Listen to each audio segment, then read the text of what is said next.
Hi, my name is Arihant. I am a software engineer with Goibibo, which is India's leading travel booking platform. You can find me on Twitter at gdad_s_river.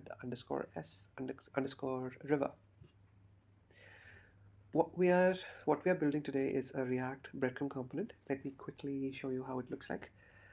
So I work with the hotels team at Goibibo, and this is how our property details page looks like. For example, you can see the details page for Taj Hotel in Bengaluru, India, and this is how our Breadcrumb looks like.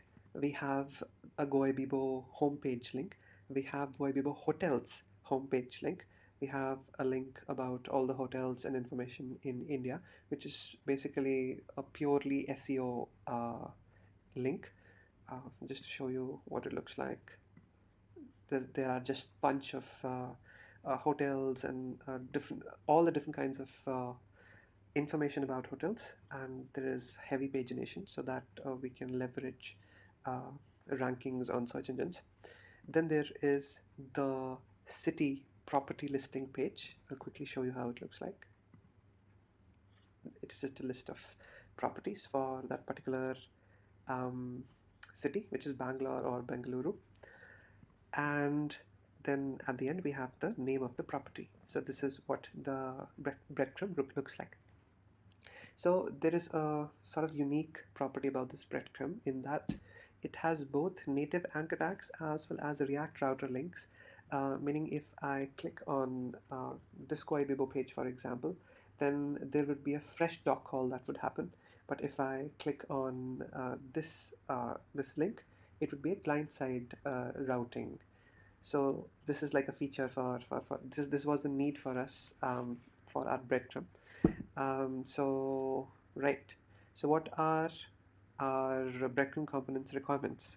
As I said, that it should support both native anchor tags, so that one would be able to give a fresh document call, or as well as React router links, so that we are able to prevent fresh doc calls whenever necessary or whenever we can. And of course, the breadcrumb component should be reusable. We are going to make it reusable using a pattern called compound components pattern, which was, at least in the front-end world, popularized by Kent C. Dodds.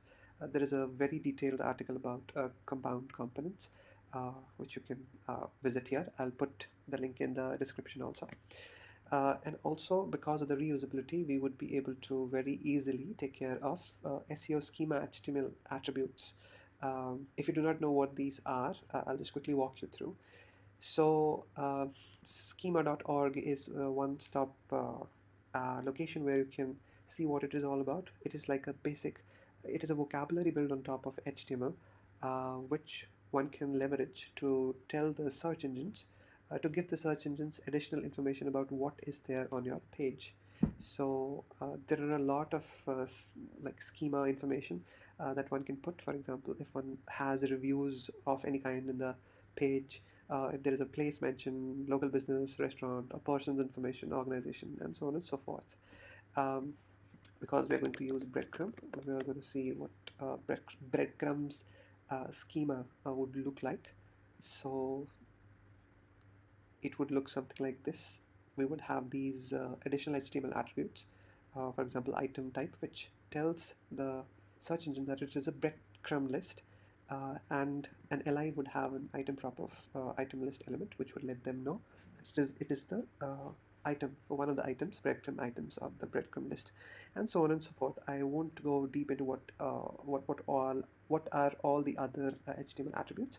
One thing I would want to mention is that this is not the latest way in which we can express this information.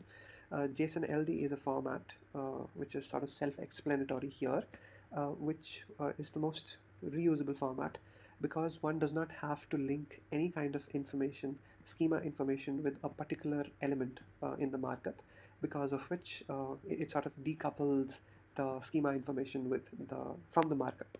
But because at Goibibo we are still working on having an endpoint, an API, which would be able to give us this information in this format, we are still relying on the HTML attributes for now. So that is why the reusability of the breadcrumb component is important, so that this listing down of HTML attributes is not repeated for the consumer of our breadcrumb component. So what I did was, when I first made this breadcrumb component, it was a very haphazardly coupled code that I wrote. And I'm going to just list down some of the bad properties that it had. The data and the UI aspects of the components are coupled, so it is not very good to look at or deal with. There is no looping over data for the breadcrumb items, because of which there is a lot of manual work that we have to take care of. For example, some of the SEO schema HTML attributes have to be dealt and taken care of manually. I will walk you through what I mean by this. And similarly, because of the same things, that the breadcrumb items are not looped over, there is not an iteration happening. I have to manually take care of all the separator components that I have to put between two breadcrumb items. For example, here we have an arrow. It could be a slash or whatever you want to be. And also it is hard coded. For example, if one would want to reuse, even by copy pasting this badly written breadcrumb component code, one would have to manually switch all the separators to whatever else one would want to use as the separator component. So there is a lot of coupling. So first I'm going to walk you through that bad code, and then we are going to jump over how we leveraged the compound component pattern to make this a reusable breadcrumb component. So let's dive in. So this is that badly written breadcrumb component that is not existent anymore, thankfully. I cringe every time I had to read this code while going into the uh, while git blaming and also blaming myself to have written such a bad code. But anyway, um, so it's a very simple code. It's a very straightforward kind of manually written code.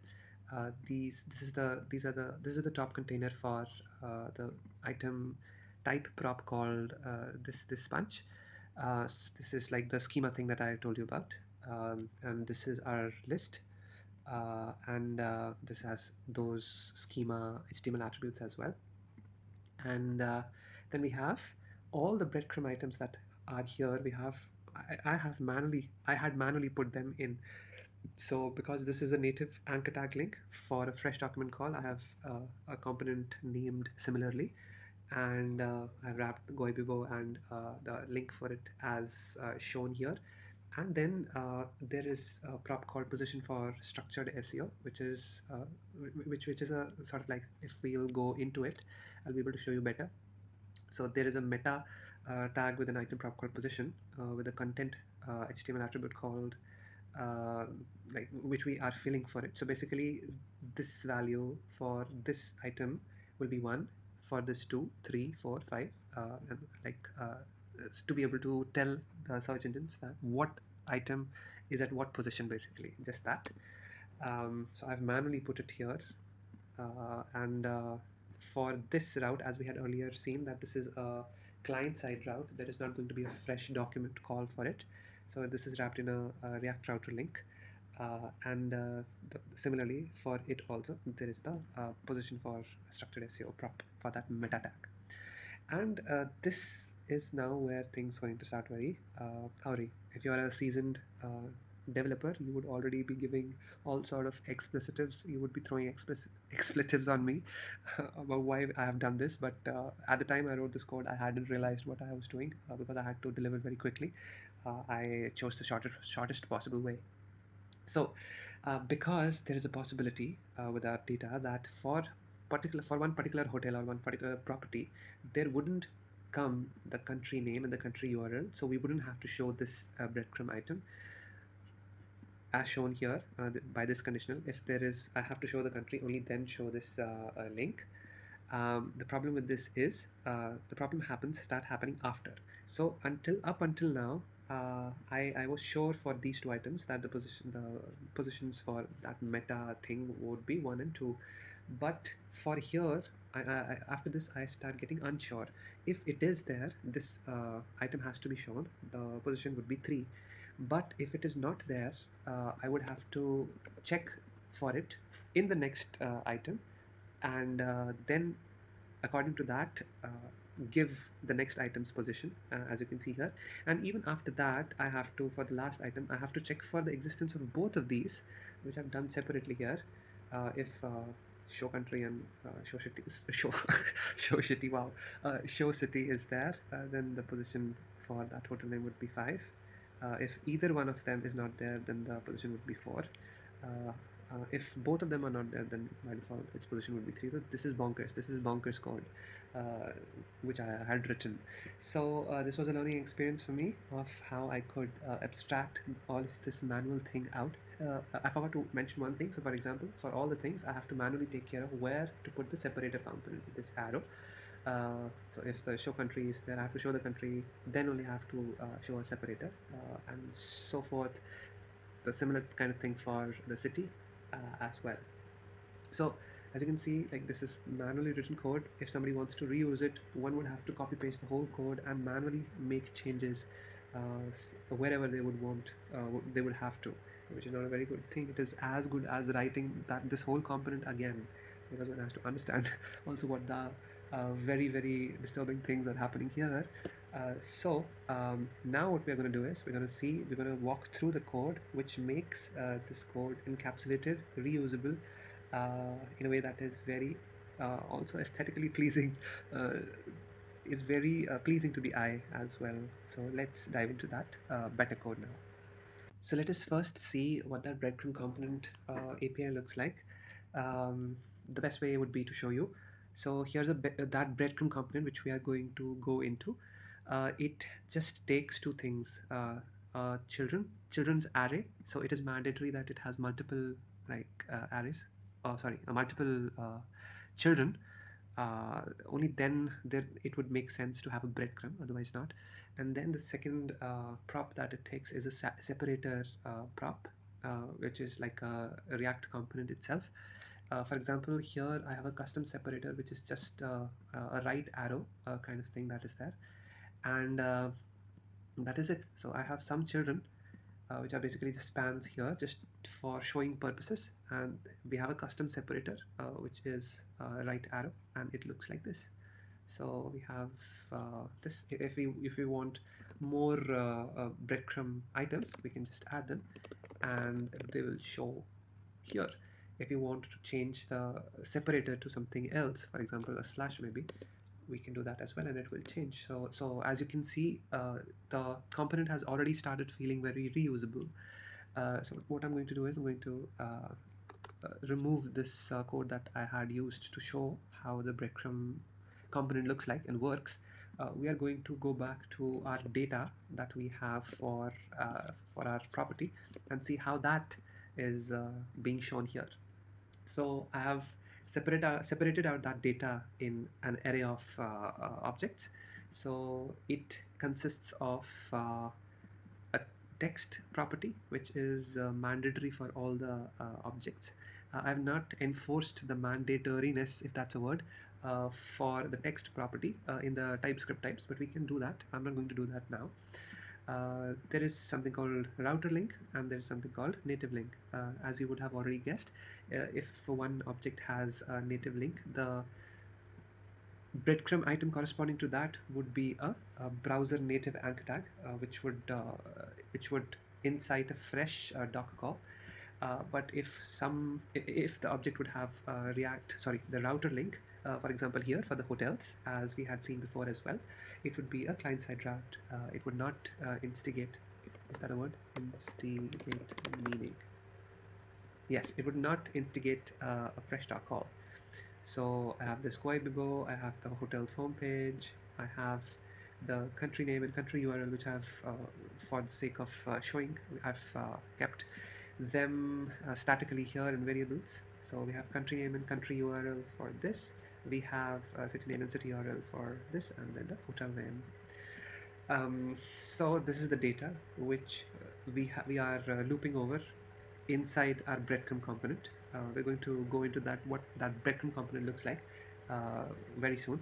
But yeah, we are looping over our breadcrumb data. We are extracting out the text property, and we are putting it inside inside another component called breadcrumb.item, which is like our styled item component, breadcrumb item component, and we are passing it all the other props, in our case the router link and the native link and some other bunch of properties which I'm going to show you later, but for now only these two. And it will automatically do the magic. So for example, if I would click here, it would initiate the client-side routing, and if I click here, it would initiate the whole doc call for the Goibibo homepage. So that is it. Next we are going to dive into how these two components look like. So let's go into that breadcrumb component that we talked about. We've been waiting for so long actually. So this is what it is doing. It is rendering a nav for better semantic purposes and an unordered list. So as you can see that anyone who would use this breadcrumb component would automatically get that schema HTML attributes already set for them. They wouldn't have to do it again and again. And then we are rendering the wrapped children array of children React components. Let's see what this wrapped children are. But before that, let's see what the breadcrumb component takes. So it takes children, and which is basically, if you'll see here, it will be a React element array, basically array of React components. And the second prop that it takes is a separator. Again, it is a React component. So these are the two props that it takes. And so what is the wrapped children array?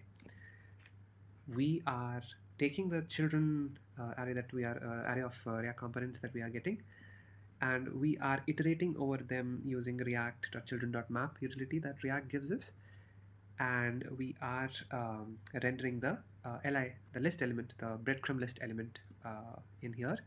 This is basically a styled list element. I'm using styled components to style them, and we have some array attributes, and we have the schema HTML attributes for the list as well. And so we are so what we're doing here, yeah, so if it is not the last breadcrumb element, we are simply going to render that child inside the span. The span also has that schema related SEO schema related this HTML attribute come prop. So yeah, whatever child is there, we are directly rendering it unless it is the last breadcrumb item. In that case, we are rendering that child itself, but we are cloning it and passing it a special prop called selected true, so that we would be able to do any kind of different things for the last item. For example, this has a separate style, so we would get to know that it is the last item by knowing that the child has been passed a selected prop. And similarly, if it is the last child, then we would not render the separator component. Otherwise, for every other child, we would put that separator. So in this case, the separator, we have a default separator, which is basically just a slash. And as you can see, the breadcrumb is working pretty well. So this is the breadcrumb component. Now we would just quickly look at the breadcrumb item component that we have specifically used and made for our purpose. It takes a bunch of props. The two of them we have already seen. Those were router link and native link. Other is children selected. We got to know that the breadcrumb component itself, if it is the last child, it clones that child and passes it special prop called selected, so that it knows that it is the last item. So the selected prop is there, and if it is a a native link, like an anchor tag, and one wants to open that link in a new tab, there's a prop for that. Index is just for iteration purposes, and also for setting that SEO, the position kind of thing, the meta thing that we already saw. And then we have link color, so that we are able to see the change the color of the link, if that comes in handy. I just thought of them and added them. And there's also the selected color if you want to change the color property here. So like, just to quickly give you a sort of demo of this, I'll add these selected color and selected props, and for example if I give the last item selected color of pink maybe, then for example if I want to um, what link color, if I want to change this link's color to maybe orange, I'll hit save and I'll go back and I think it didn't refresh for some reason. Something may be wrong. It is slow for some reason. I have no idea why. We'll wait. Oh, okay, it happened. So the last one is pink and this link is orange now.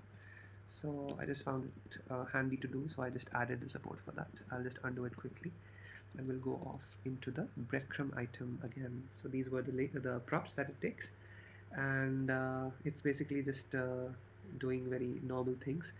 Um, so it will, if it is a router link, it will return an anchor tag only, but with components we have the ability to change what a component is rendered as. So if I would not have added as a prop here, it would have rendered as a native anchor tag itself, but because I'm saying I'm instructing it to render as the nav link component that the React router provides, it will render as that instead of a native anchor tag. And so if it's a router link, we want to client side add the client side routing for this particular link breadcrumb item, we would render it as a nav link, and we would also give it the link in the to prop which is specific to the React router again. So the same kind of thing will happen here, which has been happening till now. And similarly, if it is a native link or if it is not the selected link, then it will render the native link. So it will be a basic href and other different style props that might go to it. So yeah, and this is it. If it is neither a native link, if something has neither a native link or a router link, then it will return null. Oh, I think I mispronounced this. If it has a native link or it has selected property, I think I spoke otherwise, it will render this. So let's see what is happening here quickly. I think, oh yeah, so because I'm using styled components, the magic of knowing which is the last element. So as you would have seen, I'm using the same code for both the native link and for the last item for which the selected will be true. So if it is the selected item, what I'm doing is I'm turning all the pointer events to none so that the link is not clickable anymore. I am changing the color of that last element to the selected color, and a bunch of other things. Otherwise, I am letting things as they are, be as they are. So this portion of the CSS code will basically render the link, the native link, and so here, as you can see, the style component has this API of being able to give it any attributes that one might want to give or calculate. So what we are doing is we are checking if the selected prop has been passed. If it is, then we are returning the class name as selected, which will get picked up here. And if it is the last item, and for which the last item would be the prop selected would be passed, it will add the class name selected to that breadcrumb item, which will get picked up here, and it will render the link, the grade, the last item, not the link, the last item text without without any ability to click it. It would not be a link because of the pointer events. And so this is basically it. This is the breadcrumb item component that we have. And that is pretty much it, folks. This was the breadcrumb component. Okay, actually, I forgot to mention one thing. The fact that we were using react.children.mam to loop over the children that were being passed to the breadcrumb component, and the fact that we were using the react.clone element API that React gives to pass the selected prop to only the last breadcrumb item. This pattern is enabling us to have two things. This selected prop for just the last breadcrumb item, and the second thing is the automatic placement of the separator wherever we want to for one particular breadcrumb item. So this is what is called the compound component pattern, and you can read more about it in the Kenzie Dodd's article that I had mentioned earlier. I would link it in the description below as well as any other relevant information that you might find helpful. So yeah, that is it, folks. Thank you for joining in, and I hope you found something useful. All this code is also available on Github repo, which I will paste the link to in the description as well. Bye bye.